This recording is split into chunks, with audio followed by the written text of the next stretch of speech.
ओम शांति। जब जब ये अव्यक्त मास आता है तब तब विशेष हमें बाबा के जीवन की, बाबा के गुणों की और वो साकार के दिन की याद आती है। जैसे बाबा एक कहावत कहा करते थे कि आदम को खुदा मत कहो, आदम खुदा नहीं, लेकिन खुदा के नूर से आदम जुदा नहीं। खुदा हमारे प्यारे शिव बाबा जो निराकार है, लेकिन उनके गुणों की, उनकी पालना की अनुभूति हमने साकार में हमारे प्यारे ब्रह्मा बाबा के जीवन से की।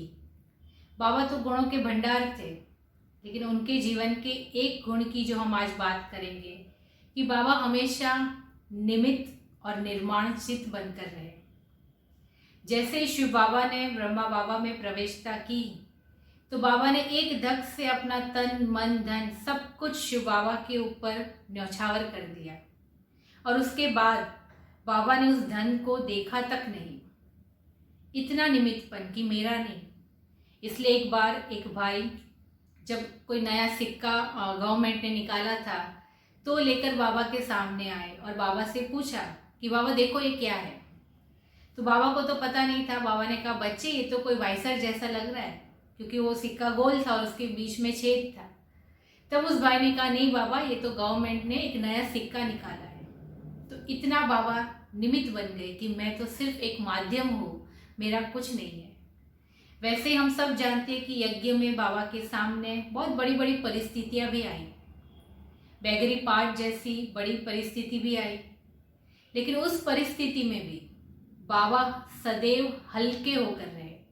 सदैव उनकी स्थिति एक रस रही, क्योंकि वो अपने आप को निमित्त समझते थे कि मुझे नहीं करना है, कराने वाला तो करन करावन हार तो शिव बाबा है। अगर लौकिक में किसी के सामने वो परिस्थिति आ जाए तो घर का जो बड़ा है, घर का जो मुख्य है, उसका तो सिर भारी हो जाए। कितना ना उसके विचार चले, कितना ना उसकी चिंता हो उसको, लेकिन बाबा सदैव हल्के निश्चिंत, क्योंकि बाबा ने अपने आप को निमित्त माध्यम समझा था। और उसी निमित्त भाव के कारण बाबा के अंदर निर्माणता भी थी। इतने बड़े बाबा होते हुए भी सदैव निर्माण होकर रहे। उनके हर एक कर्म से वो निर्माणता दिखाई देती थी। जैसे एक प्रसंग मुझे याद आता है कि ठंडी के दिन थे और मधुबन में एक ग्रुप आया हुआ था। रात्रि का क्लास चल रहा था, 10 बजे थे, और क्लास के दौरान बाबा ने भोली दादी की ओर देखा और कहा बच्ची ठंडी है, इतने बच्चे आए हुए हैं, तो कल सत गुरुवार के दिन क्यों ना बच्चों को गरम गरम लापसी खिलाई जाए। तो दादी का भी एक नेचर था कि दादी कभी बाबा को ना नहीं कहते थे, इसलिए दादी सिर्फ मुस्कुराते रहे। तो बाबा ने फिर थोड़ी देर के बाद कहा क्या हुआ बच्ची, कल लापसी तो बनेगी ना। दादी फिर मुस्कुराए तो बाबा समझ गए। और जैसे ही क्लास पूरा हुआ तो बाबा बाहर गए। आंगन में ही वो अनाज की बोरी थी और बर्तन थे। बाबा ने एक बर्तन लिया, अनाज की बोरी खोली और अनाज साफ करने बैठ गए।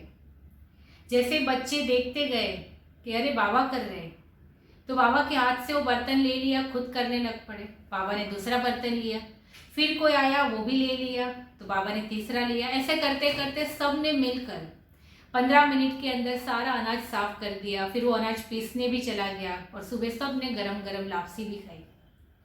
तो ऐसे छोटा सा छोटा हर कर्म, यज्ञ की हर सेवा बाबा ने बड़े ही निर्माण हो करके अपने आप वो करके बच्चों को सिखलाया। वैसे ही एक बार एक सन्यासियों का ग्रुप जो पांडव भवन से गुजर रहा था और उन्होंने देखा कि यहाँ उनके गुरु रहते हैं, तो उनसे हमें मिलना है। गेट पर उस समय एक दादी थे, तो उन्होंने दादी से कहा हमें आपके गुरु से मिलना है, क्या मिल सकते हैं। दोपहर का टाइम था, तो दादी ने कहा कि आप शाम को आइए, जरूर मिल सकते हैं। तो उन्होंने कहा नहीं हमको तो कहीं और जाना है, हमें तो अभी मिलना है। तो जैसे ही दादी अंदर बाबा के पास गए और बाबा को कहा कि ऐसे कुछ सन्यासी बाबा आपसे मिलना चाहते हैं, बाबा ने तुरंत कहा कि बच्चों को अंदर बुलाओ। तो दादी उन सन्यासियों को हिस्ट्री हॉल में लेके गए, तो वहाँ जाकर वो बैठ गए। जैसे ही बाबा हिस्ट्री हॉल में आए तो बाबा ने देखा अरे ये तो सन्यासी नीचे बैठे। तो बाबा ने कहा अरे आप तो कितने महान हो, आपकी पवित्रता से आपने इस भारत को थमा के रखा है, आपका स्थान नीचे नहीं, आपका स्थान ऊपर है, आप ऊपर बैठिए। तो उन्होंने मना किया नहीं, आप यहाँ के गुरु हैं, या आपकी गद्दी, हम कैसे बैठ सकते हैं। लेकिन बाबा इतने निर्माण कि बाबा ने उनमें से जो एक बड़ा सन्यासी जो था उनके पास बाबा गए और अपने हाथों से उसकी बाह पकड़कर उसको खड़ा किया और अपनी गद्दी पर बिठाया। ये देखकर सभी का दिल पिघल गया और जो संशय लेकर वो आए थे, जो क्वेश्चन लेकर वो आए थे, बाबा ने कहा कि पूछो क्या पूछना है। तो सब चुप, एक दूसरे के सामने वो देखने लगे कि इतने बड़े गुरु होते हुए भी इतनी निर्माणता, और उसी निर्माणता के कारण बाबा महान बन गए। तो क्यों ना हम भी अपने जीवन में ये दोनों गुणों को लाए।